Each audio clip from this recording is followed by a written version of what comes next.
Good morning, everyone. My name is Kevin Lagore, and welcome to another episode of the What's Up Webcast. We do this every Friday, 10 a.m. Pacific, right here at the Skywatcher USA YouTube channel. We cover everything from what's up in the nighttime sky to equipment to helpful tips and tricks for observing and imaging. And at the end of the month, we have a special guest on to talk about their expertise in the field of astronomy, what they do in it. If you've never joined us before, like I said, we do this every Friday, 10 a.m. Pacific. These episodes are generally live for the most part. Every now and again, I will be off and we'll record one. But today is live, and that's awesome. So we make it more fun and interactive at that point. But these are also recorded, so if there's ever an episode that you missed, or maybe there's something you want to refer back to, you can go back to our YouTube channel and see any episode of the What's Up Webcast at any time that you'd like. So they're all there. I think this is our 60-something episode at the recording of this, but they're all there for you to check out at any time. If you really like what we do here, go ahead and subscribe and leave a like on the channel. It really does help. It keeps us doing this. It gives us more reason to have the higher-ups allow us to do this as well. So support the channel that way so we can keep doing this for you guys every Friday.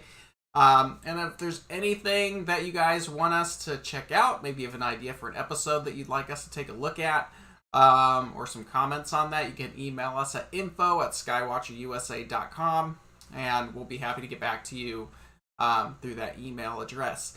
And if you have any questions about Skywatcher products, you can go ahead and email us at support@skywatcherusa.com. So that's pretty much it. I will preface, I'm in Arizona. It is monsoon season, and over the last night and into the morning, we've had a heck of a storm system coming through.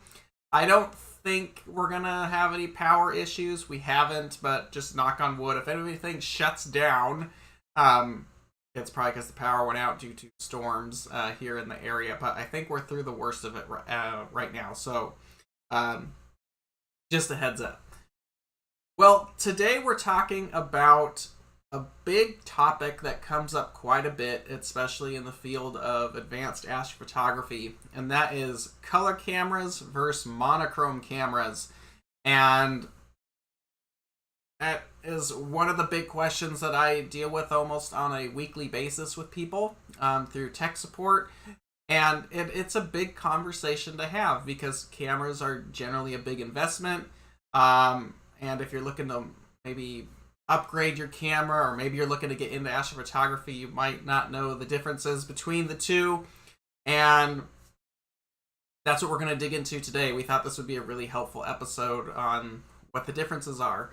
I think you'll be surprised what the differences are by today's modern standards. So we're going to dive right into this, and first we're going to start off with color cameras. Color cameras are the most popular option for astrophotography, and these are known as one-shot color cameras. I'm sure most of you who have done astrophotography, who've watched this, are very familiar with this topic. But if you're not, and maybe you are, look, I'm going to make myself a little smaller here.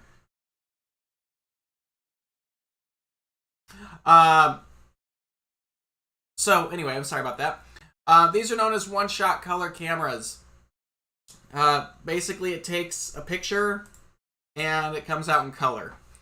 And that's what most people want. You want a really cool colorized picture to show your friends and family on social media, or maybe you want to just have a really cool picture that's colorized. And that's really the advantage of a color camera, instead of something like a monochrome camera, which is black and white. And you need a bunch of extra hardware to get a color image, but we're going to break that down today on what the advantages of both are, because they do have pluses and minuses. It really just depends on what you want to do, and that's kind of what we're digging into in detail. DSLR and mirrorless cameras, so if you're shooting with a Nikon or a Sony or Olympus or Fuji or whatever, all those are one-shot color cameras as well. I'm sure you figured that out, because when you take a picture during the day, hopefully it's in color. So those are one-shot color cameras as well. Using a DSLR or mirrorless camera is a really good way to start astrophotography because they're readily available. You can use them for family stuff and as well as astrophotography, and you also get a big chip, a big sensor in there with a lot of real estate to get you a big field of view for not a lot of money. You can get like a basic DSLR for well under $1,000 from like Canon, Nikon, and Sony. They all have cameras like APS-C crop sensor cameras for several $100s. That would be more than a good start for astrophotography. And of course, you also have more affordable dedicated cameras. We might have to do an episode about dedicated astronomy cameras versus DSLR / mirrorless cameras. I think that'd be a good episode. Maybe we should do that this fall. Okay, there's an idea.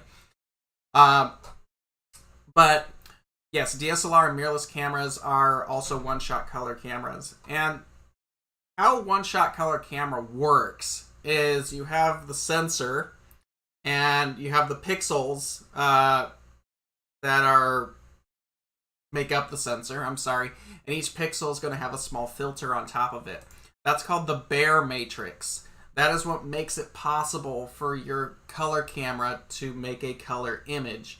And that's what we're going to kind of get into the nitty-gritty right now and kind of explain how a color camera works, because understanding how a color camera works is really the fundamental difference between these two cameras. It's all about the sensor. Because you've probably found that there are companies that make color and monochrome of the same camera. So we're going to dig into the difference between those. So this is the Bayer matrix.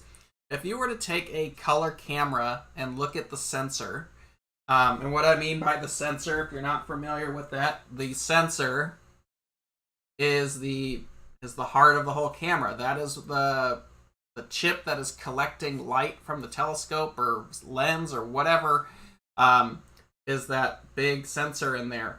Now, these sensors can obviously come in different sizes, and that will obviously affect the price of your camera. Is how big. This is a ZWO 533. This is a ZWO 6200. These are both one-shot color cameras. But however many pixels make up your sensor. Now, something like the 61 megapixel monster that the 6200 has 61 million pixels in it.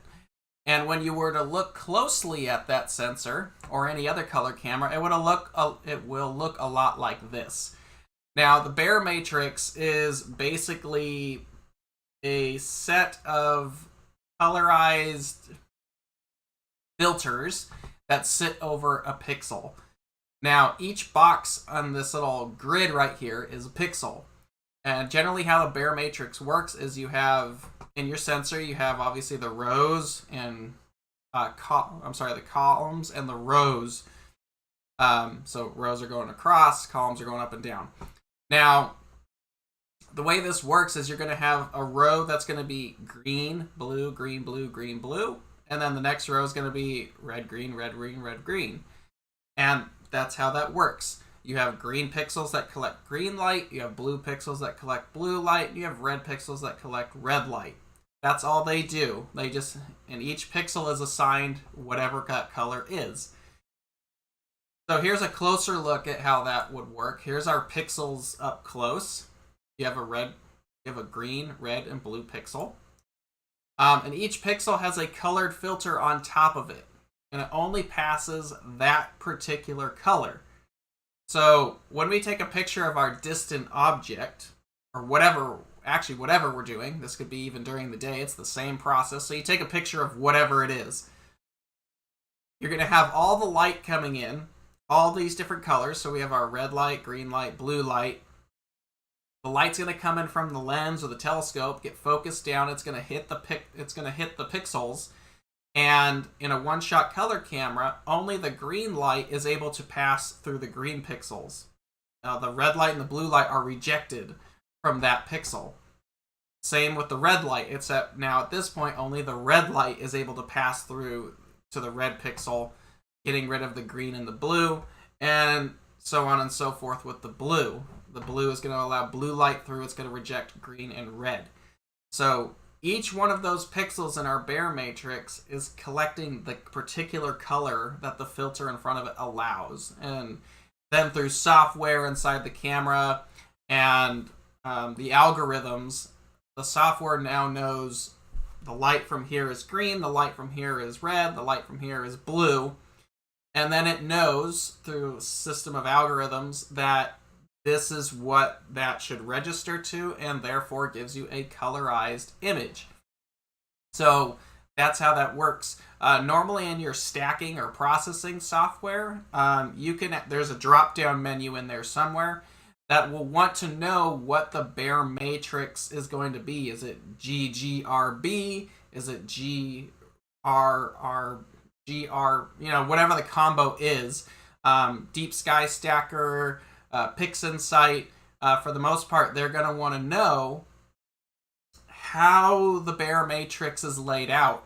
So when it stacks and gives you the final image, it's going to know that. And that might require you to play around with how the matrix is actually set up. You might stack it looks really funky.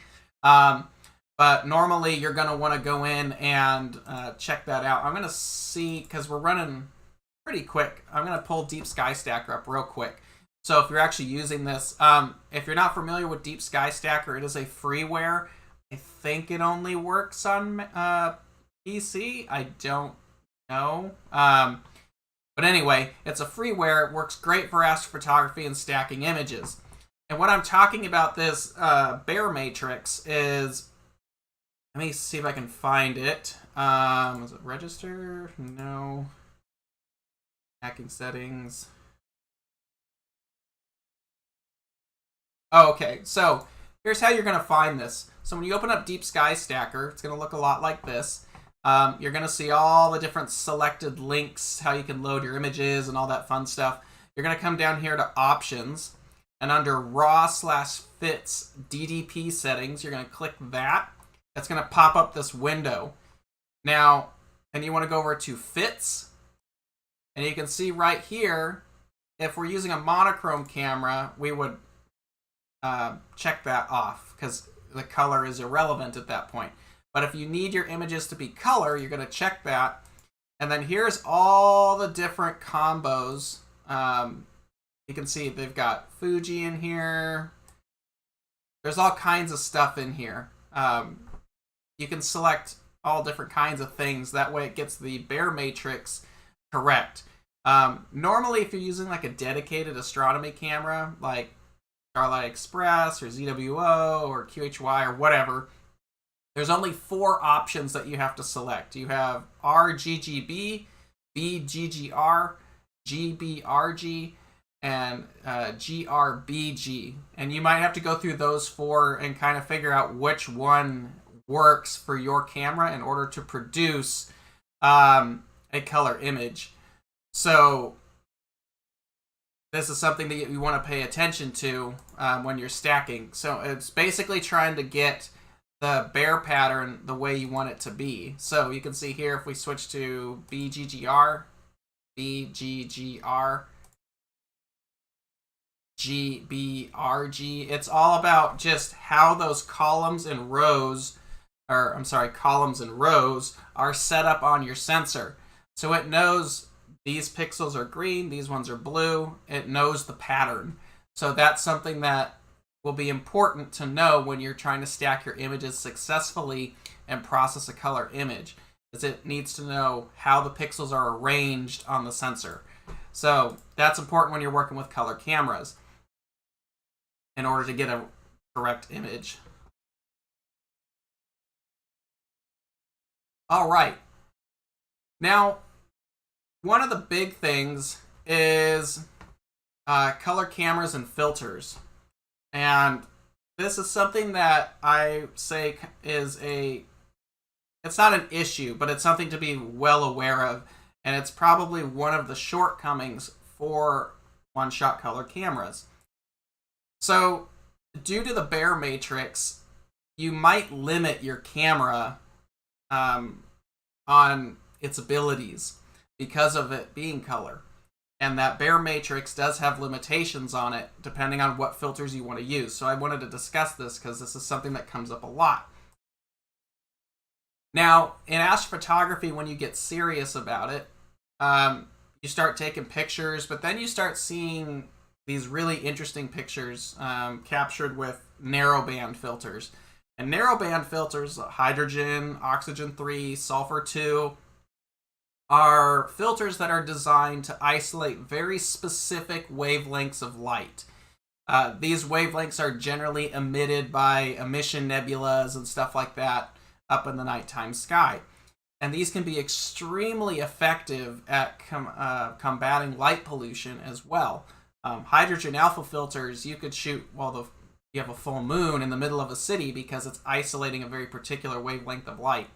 We have 2 episodes about imaging filters that we go into very specific details about. So if you want to watch that, you can go back and actually watch those episodes. We talk about band pass and the types of wavelengths and stuff like that. So if you want to look into that in detail, you can go back into those episodes and watch them. But narrowband filters are a great option to open up your imaging capabilities even from your backyard, because I, like many of you, I don't live in a dark sky site, so it's hard to always get those nice color pictures using narrowband filters. Now, light pollution filters, I think, are like a must for a one-shot color camera if you're going to be imaging from home. It will greatly reduce the amount of weird artifacts you're going to get from the light pollution in your area. Those aren't going to affect the camera nearly as much as the narrowband filters are, and that's because the narrowband filters are very selective of their wavelengths on what you're isolating. And that's what we're going to talk about here. And because they isolate certain frequencies of light, you're going to reduce the capability of your camera sensor when using a one-shot color camera. And I'm going to show you how this actually happens. So we're going to talk about first H-alpha and sulfur 2 filters.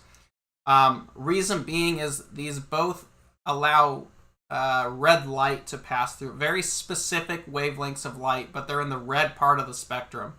And we're going to break this down into red, green, and blue, essentially, because that's all that matters in a color camera is the colors. So we have here's a H-alpha or sulfur 2 filter. They're both passing red light, so that's all that we care about at this point. Doesn't matter the frequency, it's red. So we have light incoming from our telescope.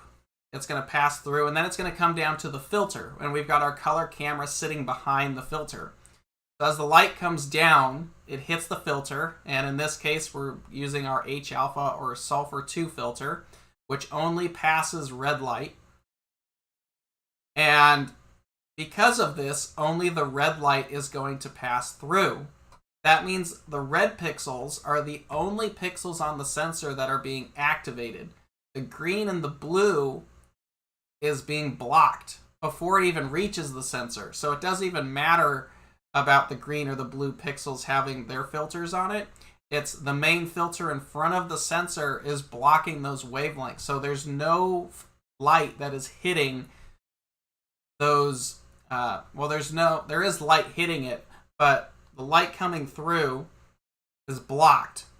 So these frequencies that the green and the blue pixels are supposed to capture, they're not getting anything because that frequency is being blocked from the main filter. Only the red is going to be obtaining any light.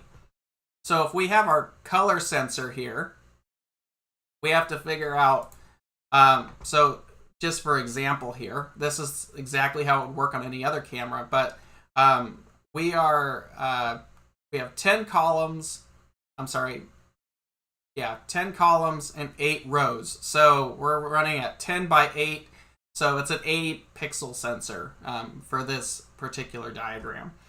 Now, because we have our H-alpha or sulfur 2 filter in front of us, it's blocking everything but the red light, which means only the red pixels are going to be used. And that means only 25% of a camera of your sensor is being used. You're wasting 75% of your sensor's capability, which sucks.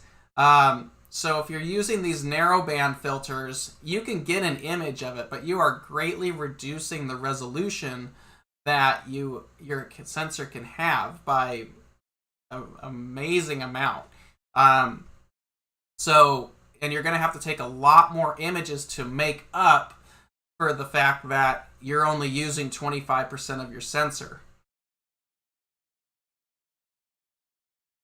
I don't know why I put this in here. I think it's supposed to be further down, but there's a picture of I know what that's. Never mind. It's supposed to be further down. Now let's apply that same thing to Oxygen 3. Oxygen 3 filters are another popular narrowband filter that gets used. So again, we have incoming light from the telescope. We have the Oxygen 3 filter sitting in front of our sensor. But Oxygen 3 only passes light around the green part of the spectrum.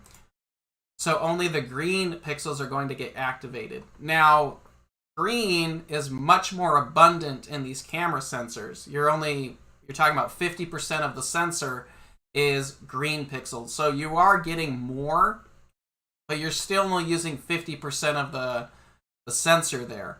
A lot of it's getting wasted. You're not utilizing your whole camera. Now, I saw there was some conversation in the chat here that actually mentions other filters, and that's actually what I'm getting to next. Over the last few years, technology has advanced in filter manufacturing to address these issues. For a long time, if you wanted to do narrowband, you were using a monochrome camera, or you were hell-bent on using your color camera and just fighting through it with lots and lots of exposure time to make up for the shortcomings that the camera could not utilize the entire sensor with narrowband. And that was one of the major advantages of using a monochrome camera, was narrowband imaging. That, over the last few years, has changed with these multi-band narrowband filters. Multi-band filters allow multiple wavelengths to pass through. They're still isolating these particular wavelengths, so they're very particular about what kind of light is passing through, but they're doing it in a way where you can have multiple narrow wavelengths pass through it across the spectrum. So here's our multi-band filter. So we have incoming light from the telescope, but now we have our multi-band narrowband filter in place. Now, just so you guys know, here's some of the examples of the filters we're talking about. There's the Optolong L Enhance, the Optolong L Extreme, the OPT Radian Triad, and their Triad Ultra filters. These are all designed to pass multiple wavelengths of light. Now, their specifications differ. So if you're looking at buying one of these, go through and look at their specifications because they are a little different from one another. Most of these pass at least 3 wavelengths. The L Extreme passes 2, which is hydrogen alpha and oxygen 3, and the Triad Ultra passes 4, H alpha, H beta, O3, and S2. And there's some advantages in there as well. The Triad filters tend to have a narrower band pass, which means you get some more contrast in there, and it will be more helpful at reducing light pollution because it's so narrow, but the expense goes up. So you have to look at the specifications of each filter.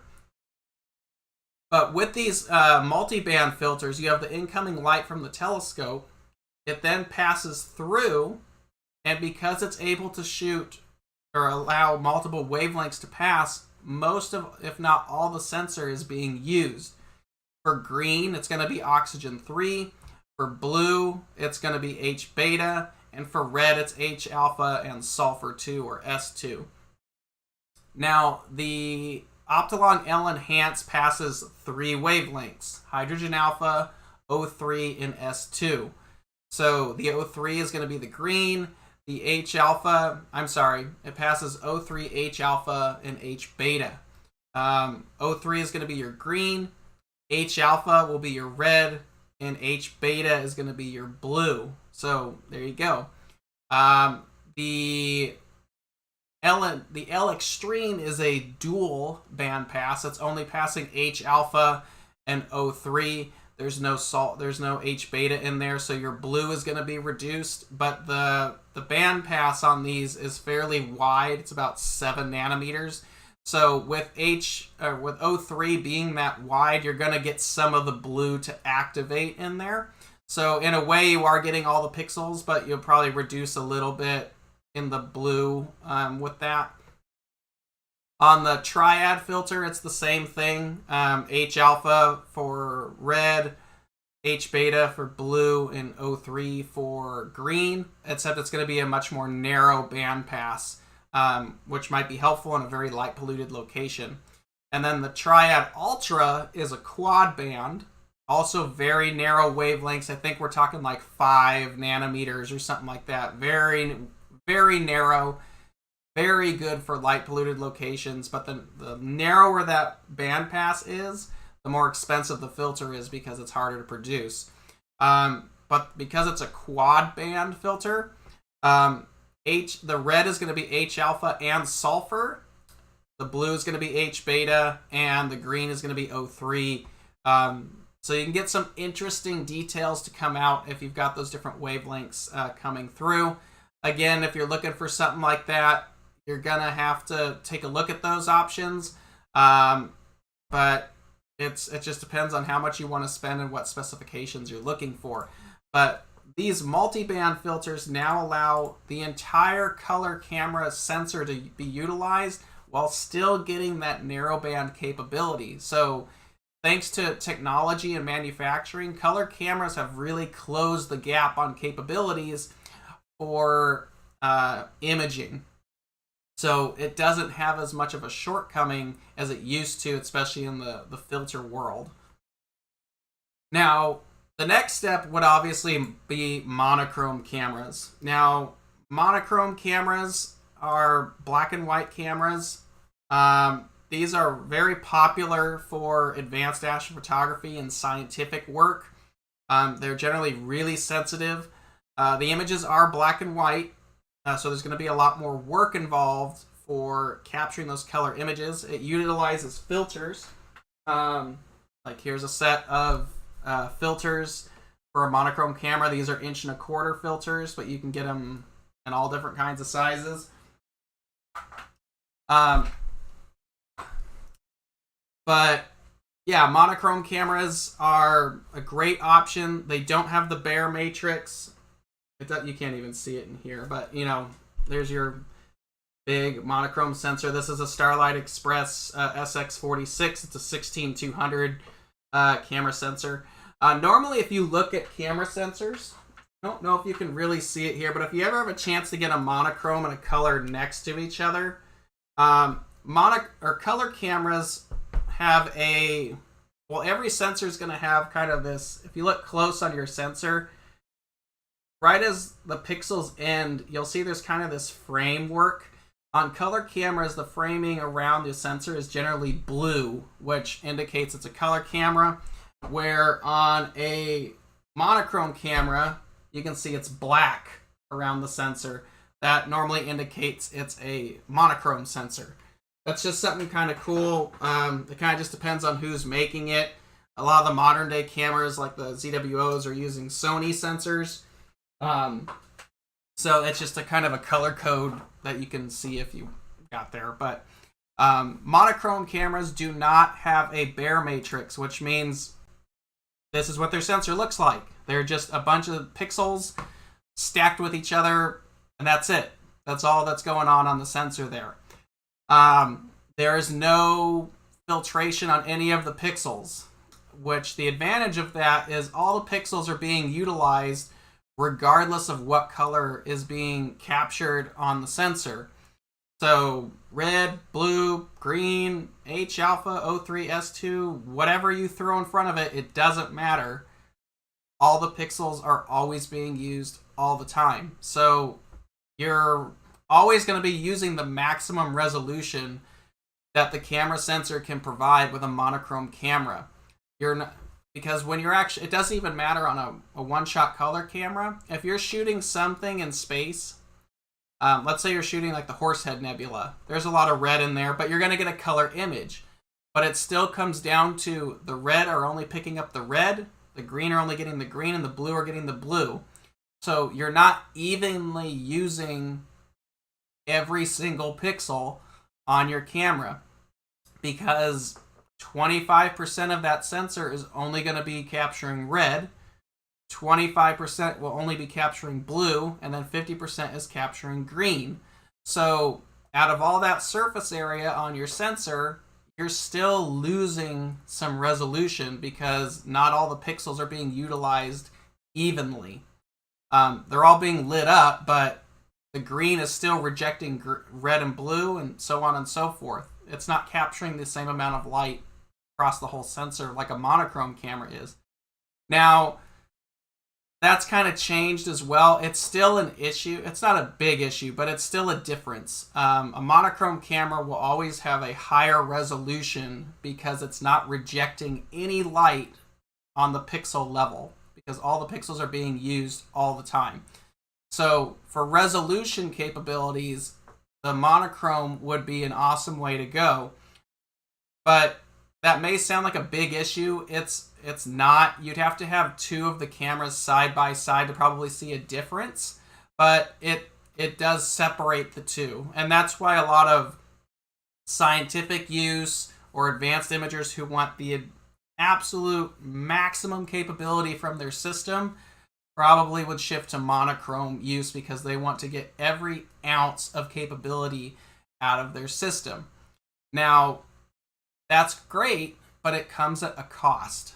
And this is the big difference between color and monochrome cameras, is monochrome cameras have no choice but to use filters. And filters are what allow you to isolate different wavelengths of light and therefore be able to produce the color images that you're looking to get out of it. But those filters are not necessarily cheap. So, like I said before, monochrome cameras, in order to produce a color image, require a set of filters, not just one. Usually you're going to be like an LRGB set. If you want to do any amount of color imaging, you're going to need a luminance, red, green, and blue filters. These 4 filters are normally sold as a set from most manufacturers, but you're still looking at a couple $100 for those 4 filters. And that's going to vary greatly on the size of the filter.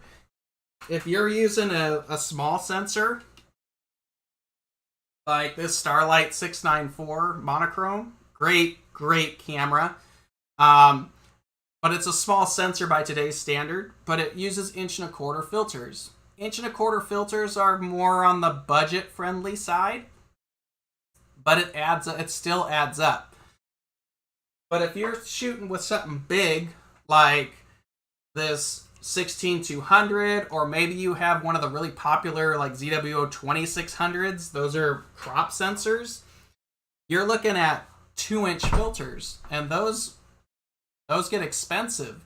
And then even bigger, if you're talking full frame cameras, or even bigger than full frame, like a 16803 camera, you're talking major money for 50mm round filters, or even 50mm square filters. Those are a massive investment. Actually, the picture that you see there on the screen right there, that is a 50mm square. That's on our remote telescope that we use. We have an 8-position, it's a 10-position, but we can only fit 8 filters in it. That's on our remote telescope with an FLI 50mm centerline filter wheel. I think it's almost $1,000 for the LRGB filter set. So that's just to make a color image on a monochrome camera. So you're talking a lot more hardware and expense when you go down the monochrome road. And that's just LRGB to make a basic color image. Now, an advantage to monochrome cameras is you also have a better ability with the narrowband filters. as well. So you can use H-alpha, O3, S2 filters, and all kinds of other specialized filters if you want. So, but in order to take a color image, you're going to need the red frame, the green frame, and the blue frame. It takes more time for you to actually compose an image because you have to go through every frame.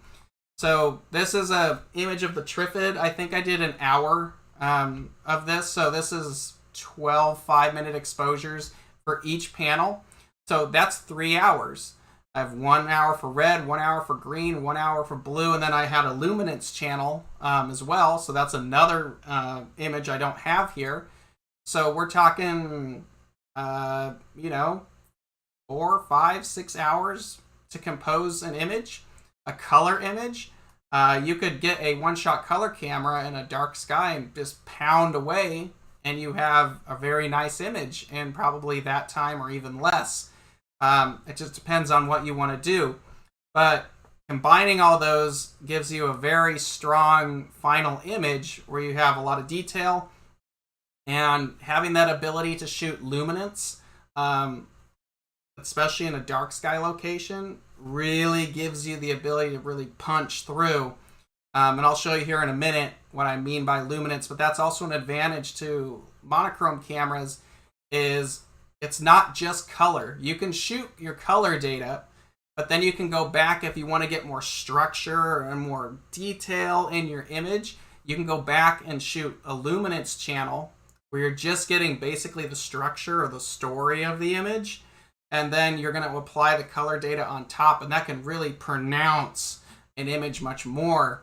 And that's really the advantage of a monochrome camera, is that control that you have over each channel.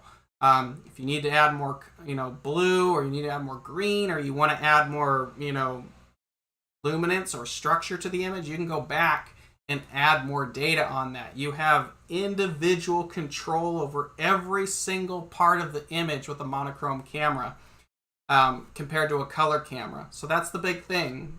Convenience or control. That's what this is really about. Now, let's go back to filters really quick.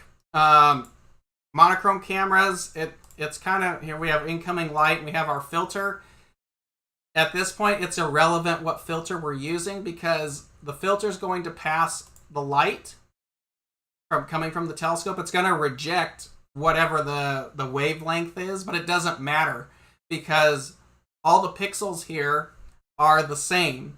There's no color matrix on the pixels here, so they're not going to reject any color. They're not looking for any color. They're just going to get whatever light passes through is what they're going to collect. That's it. That's a big advantage of having a monochrome sensor, is you're going to get the maximum resolution all the time. And like I said, that's kind of here nor there of an argument at that point, because color does a pretty nice job, especially these modern day cameras, but there's still some slight advantages to monochrome depending on what you're looking to get out of your image. But the big thing about color is you buy a color camera, maybe you get a light pollution filter, maybe you get a multi-band narrowband filter at some point. So you're talking maybe 2 or 3 specialty filters that you're going to use, in combination with that camera. Maybe you get like a filter slider from Star Arizona to switch the filter in and out, but that's it. You've really just got your camera and a couple filters. And those filters aren't required to make a nice image with your camera. You can just put your camera on there and go to work. Good to go. A monochrome camera, in order to get any kind of color image, you're talking about your camera, the filter wheel, because if you're going to have multiple filters, you really want to keep them safe and clean and motorize that to make it easier. So you're looking at probably $500 minimum for the filter wheel. And then the filters to go in it. So in my head, roughly, monochrome is about $1,000 more starting than the color variant of that camera. So if you've got we'll just throw it out there. If you have a ZWO 2600, you can buy a color version or you can buy a monochrome version. The monochrome version, I would say, roughly is about $1,000 more by the time you end up with everything you need, because the filter wheel, I think, starts at about $500. And then let's say you just need to get a set of 2-inch LRGB filters. You're probably looking at another few $100, maybe $500 roughly. So about $1,000 in 2-inch filters. Or, I'm sorry, about $1,000 extra by the time you're all said and done. And we haven't even talked about narrowband filters. Narrowband filters like your H alpha, your O3, and your S2, those can be several $100s on their own. I know the filter wheel that we use on our remote telescope, those are 50 millimeter square. There's 8 of them. It's LRGB. There's a 5 nanometer H alpha, a 3 nanometer O3, a 5 nanometer Sulfur 2, and then an IR filter, an IR pass filter for specialty imaging. For the filters by themselves, for that system, you could buy a very nice telescope for just the filters for that. But that's because we're using a big monochrome 6200 full frame camera. Those big chips we're going to require some big filters, and that's going to be a major investment. You're talking thousands of dollars on filters for a full filter set. So it really comes down to budget. Color cameras are convenient. You can get a nice color picture without any major additional hardware. Maybe you add a couple specialty filters for some special occasions, where monochrome is going to give you way more control over your image. So you have control over your luminance, your red, green, blue, as well as your other filters that you'd like to do. It just depends what you want to do. But by today's modern standards, I wouldn't say we're quite to the level of splitting hairs, but it's not as big of a difference as it was, say, 5 years ago. The gap between color and mono has greatly reduced. So I think either way you go nowadays, it doesn't actually matter. So it just depends on what you want to do and, how much time you have to go about it. So if you're limited on time, maybe you live in an area that doesn't have good weather, you can only get out maybe a couple times a month, I would say a one-shot color camera would be perfect. A monochrome camera is more of, maybe you have an observatory, maybe you have the time, whatever, might be worth doing that. And then I know there's some questions here. I'm going to get to those real quick. I just want to show everybody real quick one of the major advantages of having the monochrome camera. So I've been working on some projects with 2 of the telescopes in this remote observatory. One of them has a one-shot color camera, 6200. The other has a monochrome camera. They're 2 Esprit 150s. Exactly the same setup, just one's a monochrome, one's a color. So here's my luminance channel of the Eastern Veil Nebula. This is 4 hours of exposure. Looks great, but it's not colorized. I would still need to go back and do at least 3 more hours to get color. Red, green, blue. So it would take some time to put that together. Here is, I think, 2 or 3 hours. There's a little tracking issue there, but it's not a bad image, actually. It's there. I need to process it a little bit more. The reason it's angled weird is because I have it star aligned to the luminance channel. But it's not a bad image. You could process this up. It looks great. There's some real nice fine detail in there. Clean that up a little bit, play with the curves and levels and saturation, and you're ready to show it. But the advantage here is if we were to take the color and apply the luminance on top of it, you can see how much that explodes right there, because you're getting that really detailed luminance shot, these faint little tendrils and stuff that are coming off of that.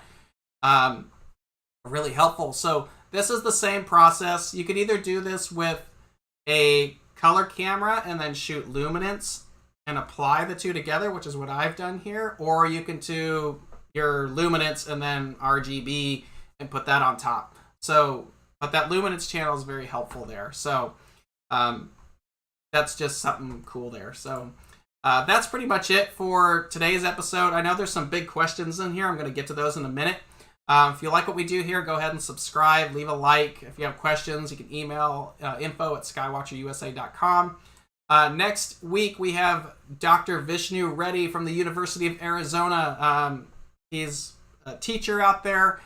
He does some amazing work with his students. He does satellite surveillance and asteroid observations with his team out there. So we're going to have him on next Friday. I think that'll be an awesome episode. So we hope to have you guys here next week for that. But thank you for definitely spending your morning with us, and I'll be happy to get to your questions now. So let me dig through here, and we'll start. If you've got more questions, now's the time to throw them in there. The first question is 1 hour on each channel RGB will collect the same amount of light as 3 hours on a color camera? That's a good question. I think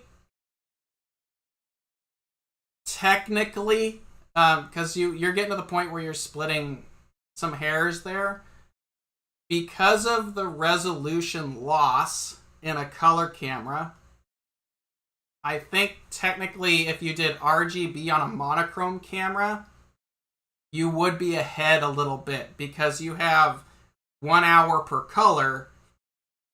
Well, that's a good question. It's small enough of a gap to where it probably won't matter. You're talking very narrow differences at that point. But that would be a good experiment to try as red, green, blue for an hour versus 3 hours.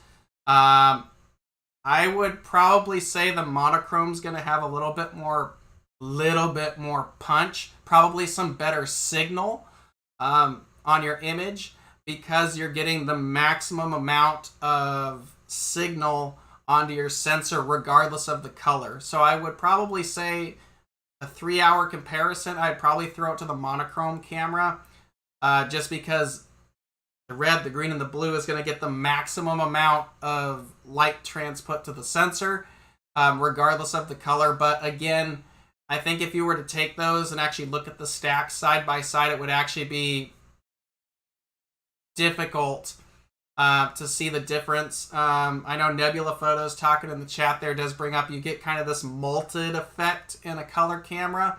It doesn't look smooth in the image. Kind of looks a little, not quite noisy, but it just doesn't look smooth in a color camera. So you'd have to take a lot more exposure to make up for that, where the monochrome, those images would be pretty smooth once you've done the stack with some nice darks and a flat and stuff like that. So probably minimal differences, but if you knew what you were looking for, you could probably tell the difference. Planetary and monochrome versus color, any advantage either way? Christoph Pyler speaks of advantages with CMOS color cameras, especially the 224. What's your take? I'm friends with Christopher Go, who does some amazing stuff for astrophotography, for does some lunar, but does some amazing stuff with planetary. There are some advantages to color cameras when it comes to planetary, particularly like Jupiter. Jupiter rotates really quickly. I think it rotates about 10 hours. So you can actually, if you're shooting long enough on Jupiter, and it doesn't take long to do it, the time that it takes for you to do red, green, and blue on Jupiter, and then you combine that, the planet will have rotated enough to where it will actually blur the channels. So when you go to combine red, green, and blue in your post-processing, it'll actually not look as sharp because the planet's rotating so quickly. So the advantage of a one-shot color camera is you're able to collect that data really quick and you lose the rotation problem. So in some ways, using a color camera for planets isn't bad. And the nice thing about using a color camera for planetary is the objects are generally so bright in comparison to a deep sky object. You're getting a lot of signal coming through to the sensor. So a color camera for planetary, I think, is more effective option than deep sky at that point. But having monochrome would then give you the ability to do some more exotic work. Again, it comes down to that narrowband. So I know for the advanced planetary imagers like Christopher Go, they also want to shoot like the methane band, or maybe you want to do ultraviolet to get the cloud tops on Venus. Some really interesting details in there. Or maybe you want to shoot an IR pass filter. All those specialty filters are going to get really weird when you're shooting on a one-shot color camera, because again, it becomes what frequency or what color is the filter passing through. So methane is way in the deep red part of the spectrum. So again, you'd be wasting a ton of your pixels on your camera only shooting red. So I think for the general, I just want to take pretty pictures kind of thing, planetary, one-shot color camera, done. If you're a serious planetary imager and you really want to start messing around with some of the really specialized stuff, then a monochrome camera would probably be the way to go to allow you to use some of that specialty filters like methane and ultraviolet. Let's see. Someone wants to do a software workflow that takes care of, yeah, you could automate a lot of things in your post-processing to make things easier. Let's see, any more questions? Wouldn't you blow out the red and blue with this method? Paul, I'm not sure what you're referring to as far as blowing out a channel. You could, there's a lot of things you can do in post-processing with colors and stuff like that at that point. So it kind of just depends on what you're referring to. And then, yes, for DSLR photography, the big advantage, and I've talked to people about this a lot, is if you're just getting started in astrophotography and you don't know what camera to go with, maybe you're having a hard time justifying $1,000 for a basic, like a ZWO or something camera. Yeah, a nice little Canon, Nikon, or Sony, great option. It's not the best option because there's no cooling on them, but it gets your foot in the door, and you can also take some cool pictures of your family and friends and all kinds of stuff during the day, so it's more versatile. So, yeah. Oh, a 1 hour mono versus a 3 hour color if you'd blow out a color. I wouldn't worry about blowing out any kind of color. Unless you're in a really bad location. You can shoot a color as long as you want. Actually, the longer you shoot something, the more signal is going to come through. And we should actually do an episode on that, like exposures and understanding signal to noise ratio. So your chip is going to actually emit its own electronic noise. So the longer you shoot, the higher the bar goes above that electronic noise. The better the signal, the cleaner the image comes out to be. So you could shoot any color in monochrome all you want all day long, and you're not going to blow anything out. It's going to get smoother and smoother. Eventually you start to plateau, though, to where there's no major advantage to that. So let's see, last question. If I use raw 8-bit format on my 224 and do not debayer, is there... That's a good question. I meant to bring this up earlier. There's a lot of people that I've talked to who use DSLRs or monochrome cameras that say, oh, I shot in black and white. Oh, I shot in monochrome. I just set my camera to monochrome. It's not the same thing. All you're doing is basically taking the saturation out of the image. You're just removing the color. That's it.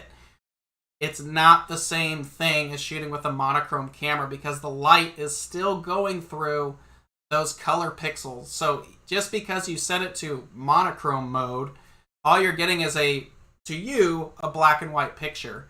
But to the data, the physical data that's being recorded, it's still color data because the chip is color. So if you're shooting monochrome mode on your color camera with an H alpha filter, you're still only using 25% of the chip because the red pixels are still only collecting the red light and the green and blue are still having that problem. The only way to shoot in monochrome and get the full capability is to shoot with a dedicated monochrome camera. So I meant to bring that up earlier. Thanks for bringing that up. I use a 533 to 294 color camera and use L Extreme. Would an L Enhance allow me to get more blue in the image? Yes. It allows more bandpass in there. You might lose some contrast. I wouldn't use it during a really bright moon. The L Extreme is narrower, so it'll help block that. But I actually have both of them. They're nice companions to one another. So at some point, it probably wouldn't hurt if you had an L Enhance. I tend to use the L Enhance more because I do get that H beta line, and it can be more helpful giving a more natural looking image at the end of the day.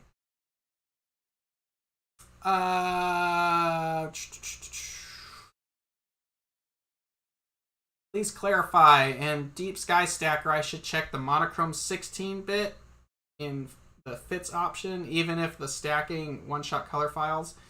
Can't access bare pattern unless I check monochrome.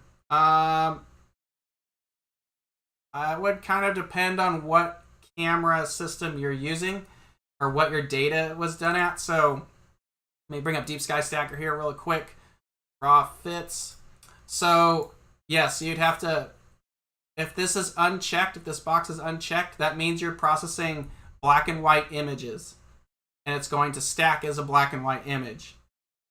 If you check this, it's going to be a color image that comes out, and then you have to decide what your matrix is going to be. But in Deep Sky Stacker, uncheck for black and white, check for color. You can stack color images in black and white mode if you want to, but you're not going to get the same resolution of a dedicated monochrome camera. It's just the data right off the camera is not the same.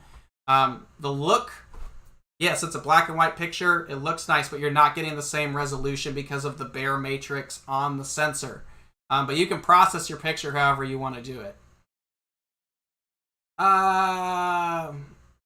Last little thing here. For your upcoming review of the dedicated RA cameras, please put the comparison in the context with these color cameras. I'll see what I can do on that. We're pretty much booked out till October. But yeah, we'll start talking about, doing a DSLR / monochrome versus dedicated astronomy cameras. So there you go. Last question, Astrolux. You want to follow me on Instagram? So Skywatcher has our own Instagram. So you can go to skywatcherusa.com if you want to check us out on Instagram. But if you want to follow me personally, my thing, let me find it here real quick. My program is Focus Astronomy. This is my Instagram. So if you want to follow me, that's where that's at. This is where I post a bunch of stuff of my own stuff, and this is my outreach program if you want to know more about that. But that's what I do if you want to follow me personally. But then if you want to follow Skywatcher, Skywatcher USA is our Instagram handle as well. So hopefully that answers your question. That's pretty much it. We just knocked out an hour. Thank you all for spending your Friday morning with us. That was a very in-depth episode. I hope you enjoyed it. And we will see you guys next Friday for Dr. Vishnu Reddy, and should be awesome. So please have a safe weekend. Stay healthy. It's full moon weekend, so break out the H-alpha filters if you're imaging. Other than that, have a good one, guys, and have a great rest of your weekend. Take care.